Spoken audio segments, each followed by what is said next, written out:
Trump इंतजामिया ने तमाम ममालिक पर 10% टैरिफ नाफिज कर दिया। अमरीकी सदर ने एग्जीक्यूटिव ऑर्डर पर दस्तखत कर दिए। व्हाइट हाउस के मुताबिक फैसले का इतलाक 24 फरवरी से होगा। आरजी टैरिफ 150 दिन के लिए नाफिज होगा। कुछ अशिया मुस्तस्ना होंगी। करेंसी में इस्तेमाल होने वाली धातें, ईंधन और तवानाई की मसनूआत शामिल। ज़रूरी मसनूआत, अद्वियात और बाज़ इलेक्ट्रॉनिक्स अशिया पर भी इस्तिस्ना हासिल। अमरीकी सुप्रीम कोर्ट ने ग्लोबल टैरिफ गैर कानूनी करार दे दिए थे। अदालत ने 3-6 की अक्सरियत से फैसला दिया। वाजे किया फैसला तमाम टैरिफ पर लागू नहीं होगा। अमरीकी सदर ने कौमी एमरजेंसी के कानून को इस्तेमाल करते हुए आईनी इख्तियारात से तजावुज़ किया।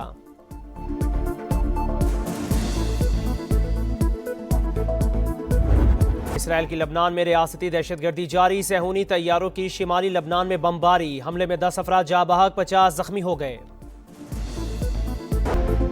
वज़ीर आज़म शहबाज शरीफ दौरा अमरीका मुकम्मल करके लंदन पहुंच गए। वज़ीर आज़म लंदन में 2 दिन क़याम करके पीर के रोज़ पाकिस्तान वापस रवाना होंगे। नायब वज़ीर आज़म इसहाक डार और वज़ीर इत्तलात अता तारड़ भी वज़ीर आज़म के हमरा हैं। सदर ट्रंप और अमेरिका की बड़ी अदालत आमने सामने। अमेरिकी सुप्रीम कोर्ट ने ग्लोबल टैरिफ गैर कानूनी करार दे दिए। 3-6 से अक्सरियती फैसला ट्रंप इंतजामी के लिए बड़ा चैलेंज। अदालत ने वाज़ेह किया फैसला तमाम टैरिफ पर लागू नहीं होगा, ताहम वो महसूलात कलअदम करार दिए जो हंगामी कानून के तहत नाफिज किए गए थे। अमरीकी सदर ने कौमी इमरजेंसी के कानून को इस्तेमाल करते हुए आईनी इख्तियारात से तजावुज़ किया। वो वसी सतह पर टैरिफ नाफिज नहीं कर सकते। बरतानवी मीडिया के मुताबिक फैसला अमरीकी तजारती पॉलिसी पर बड़े असरात मुरतब करेगा। सदर ट्रंप ने अमेरिकी सुप्रीम कोर्ट का फैसला शर्मनाक करार दे दिया। कहा, हमारे पास प्लान बी मौजूद, अब मजीद सख्त हिकमत अमली अख्तियार करूंगा। महसूलात ने हमारी कौमी सलामती का तहफ़्फ़ुज़ किया, लेकिन जजेस ने टैरिफ के हवाले से अमरीकी मफादात को नजरअंदाज किया। फैसले से वो ममालिक खुश हैं जो बरसों से अमरीका को लूट रहे हैं। अदालत गैर मुल्की मफादात से मुतासिर थी।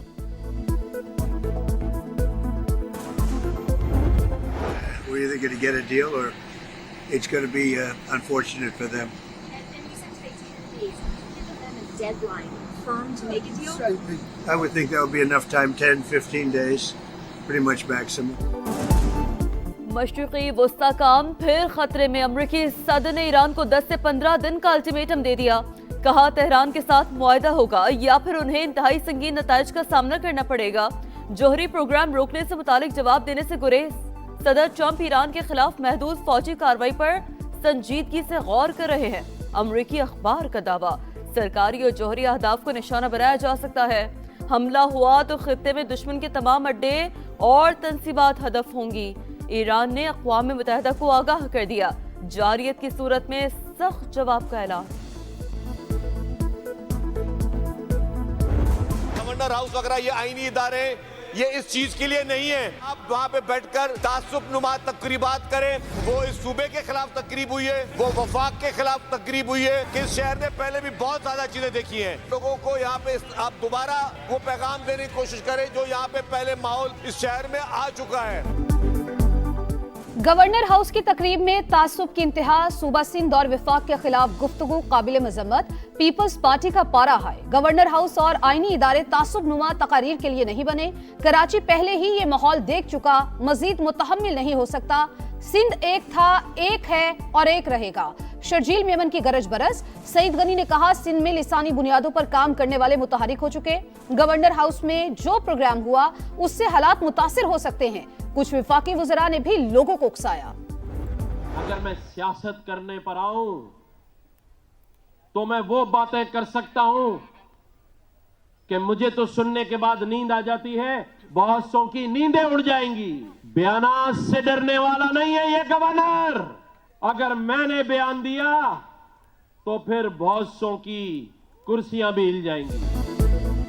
सियासत करने पर आया तो बहुत से लोगों की नींदें उड़ जाएंगी। बयानात से डरने वाला नहीं। गवर्नर सिंध कमरान टिसोरी ने भी खबरदार कर दिया।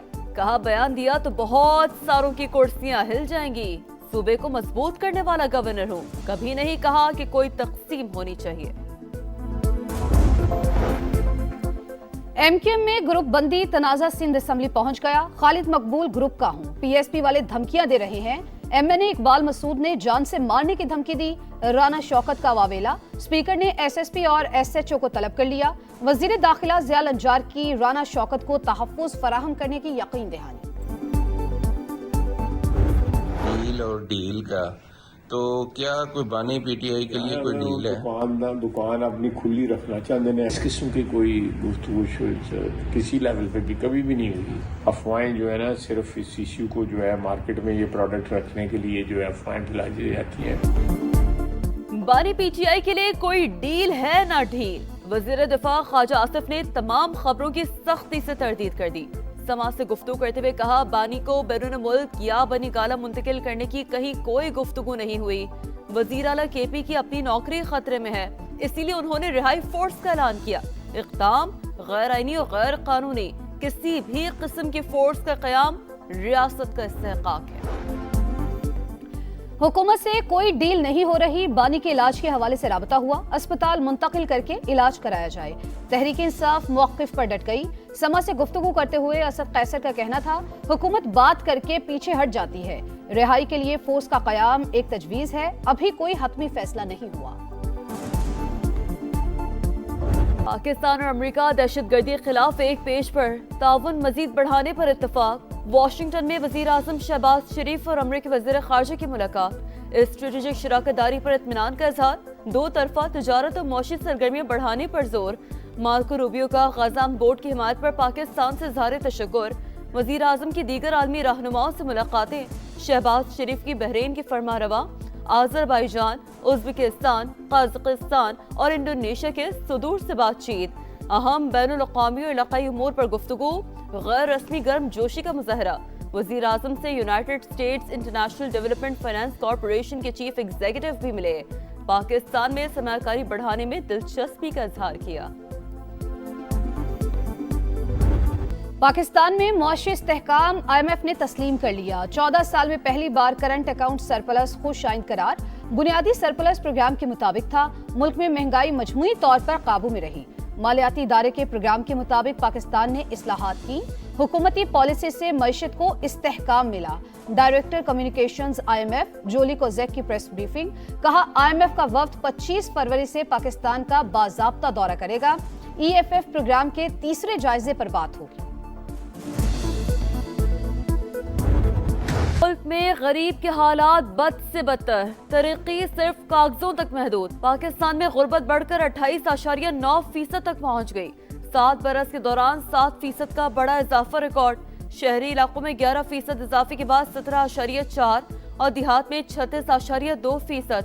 पंजाब में शरह 23.3%, सिंध में 32.6 और खैबर पख्तूनख्वा में 35.3% हो गई। बलूचिस्तान में सबसे ज्यादा 47% रिकॉर्ड। मुआशी नाहमवारी भी 28.4%, इजाफे के बाद 32.7% हो गई। कोरोना वबा और IMF प्रोग्राम गुर्बत में इजाफे की बुनियादी वजूहात करार। एहसन इकबाल ने हालात इस नहज पर पहुंचने की वजह बता दी। महकमा दाखिला पंजाब ने कालेदम तंजीमों की फहरिस्त जारी कर दी। बलूचिस्तान से ताल्लुक रखने वाले कालेदम तंजीमें भी शामिल। इंसदादे दहशतगर्दी एक्ट के तहत कालेदम तंजीमों की किसी किस्म की मुआवनत फराहम करना जुर्म करार। शहरियों से गैर रजिस्टर्ड खैराती इदारों को भी ज़कात, खैरात और अतियात ना देने की अपील। वर्ल्ड कप सेमीफाइनल तक रसाई की जंग। 8 टीमों में अब पड़ेगा घुमसान का रन। सुपर 8 के पहले मैच में पाकिस्तान और न्यूजीलैंड का मुकाबला आज कोलंबो में शाम 6:30 बजे होगा। शाहीनों का प्रैक्टिस सेशन बारिश से मंसूख। मैच भी मुतासर होने का खदशा। हेड कोच माइक हैसन कहते हैं, मैचेस नफ्सियाती दबाव से नहीं स्किल से जीते जाते हैं। कीवीज के मुकाबले के लिए तैयार हैं। T20 वर्ल्ड कप के आखिरी ग्रुप मैच में ऑस्ट्रेलिया ने ओमान को 9 विकेटों से हरा दिया। 105 रन का हदफ ऑस्ट्रेलिया के 10वें ओवर में हासिल। मिचेल मार्श के 33 गेंदों पर नाकाबिले शिकस्त 64 रन। एडम जैम्पा के शिकार। ओमान और ऑस्ट्रेलिया दोनों इवेंट से बाहर। पाकिस्तान और बांग्लादेश के मैचेस की तारीखों में रद्दोबदल। वर्ल्ड कप के बाद कौमी टीम 3 वनडे मैचेस के लिए 9 मार्च को बांग्लादेश पहुंचेगी। पहला वनडे 11, दूसरा 13 मार्च और तीसरा वनडे 15 मार्च को होगा।